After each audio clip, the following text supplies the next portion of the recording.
భయపడనని చెప్పేసానంటే 40 రోజులలో MP election ఉన్నాయి.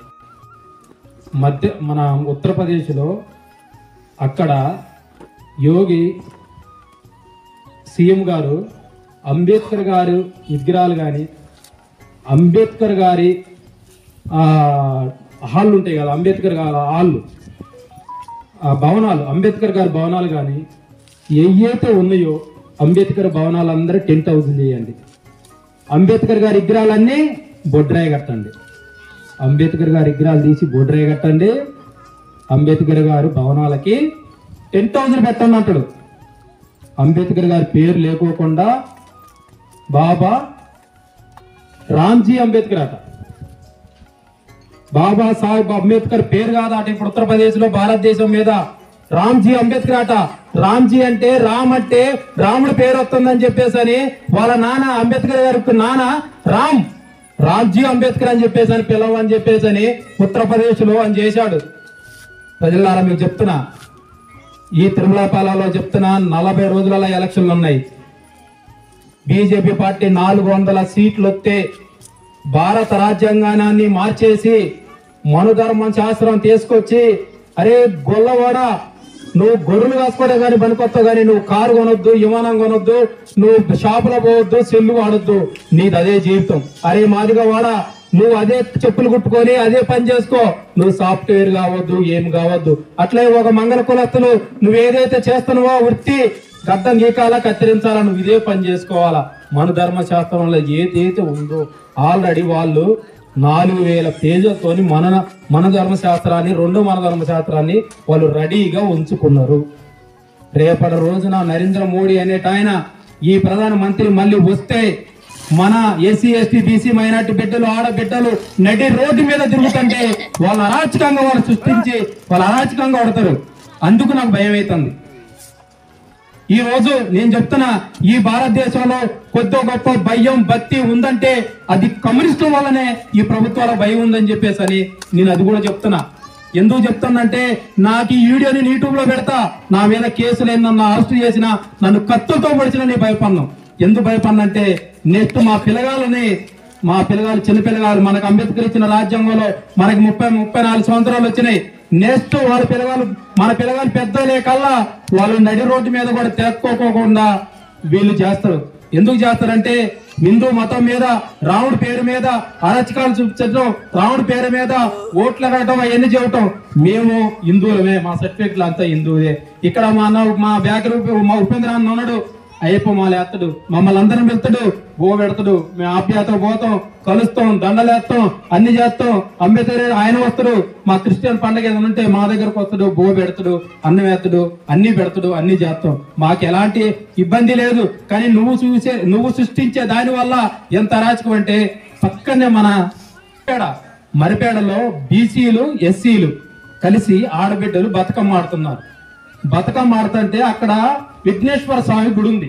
విఘ్నేశ్వర స్వామి గుడి ఉంటే ఆ గుడికి ఎస్సీ ఆడబిడ్డలు బీసీ ఆడబిడ్డలు బతుకమ్మ ఆడుకుంటా విఘ్నేశ్వర స్వామి గుడికి పోతే మీరు అంటరాని వాళ్ళు మీ బతుకమ్మను బయటనే ఉండాలా, మా బ్రాహ్మణుల మట్టుకే లోన్ ఉండాలా, మీరు అంటరాని వాళ్ళు బయటికి పో అని చెప్పేసి అని అక్కడున్న బ్రాహ్మణయ్య గారు వాళ్ళని బీసీలని ఎస్సీలని వాళ్ళని ఎల్లగొడితే వాళ్ళు పాపం ధర్నాలు చేస్తే ఆ బ్రాహ్మణ మీద కేసు పెట్టమని చెప్పేసి అంటే ఏ ఒక్క పార్టీ మాట్లాడలే, ఏ ఒక్క సంఘం మాట్లాడలే. పాప మా ఆడబిడ్డలకు ఆత్మగౌరవం లేదా? వాళ్ళు హిందువులు పుట్టడం తప్ప, వాళ్ళు క్రిస్టియన్లు పుట్టడం తప్ప, వాళ్ళు ముస్లింలు పుట్టడం తప్ప? ఈ దేశంలో 76 సంవత్సరాలు అవుతుంది స్వాతంత్రం వచ్చి. ఈ రోజు దాకా కూడా అలాంటి అరాచకాలు లేవు, ఏం లేవు. మణిపూర్ చూస్తే కులాల మధ్య మతాల మీద చిచ్చు పెట్టి ఆడబిడ్డని నడి రోడ్డు మీద బట్టలు లేకుండా తిప్పిన ప్రభుత్వం ఈ నరేంద్ర మోడీ. ఎంత 5,000 ఇల్లులను తగలబెట్టారు. ఒక పాస్టర్ అయితే బైబిల్ పట్టుకొని పోతుంటే వాడు మెడకే కోసి, మీరు యూట్యూబ్ లో చూడండి, ట్విట్టర్ లో చూడండి, ఎక్కడైనా చూడండి, ఒక పాస్టర్ గొంతు కోసి మన చర్చికి తీశారు. నువ్వు బైబిల్ పట్టుకుంటే నువ్వు చచ్చిపోతావు, జై శ్రీరామ్ అని చెప్పేసి నినాదమే రావాలా, అది తప్ప ఏది రావద్దు అని చెప్పేసి అనే నిదానంతో వాళ్ళు ఈ భారతదేశంలో అరాచకం చేస్తారు. అందుకనే నాకు నిద్ర పట్టట్లేదు. నేనంటే ఖరాబైనా నా జీవితం అయిపోయింది. రేపు నా బిడ్డలు ఎట్ట బతుకుతారు, నాలాంటి కొన్ని వేల మంది బిడ్డలు ఎట్ట బతుకుతారని బాధ ఉంది. అందుకే నాకు నిద్ర పట్టట్లేదు. 40 రోజులు ఉన్నాయి.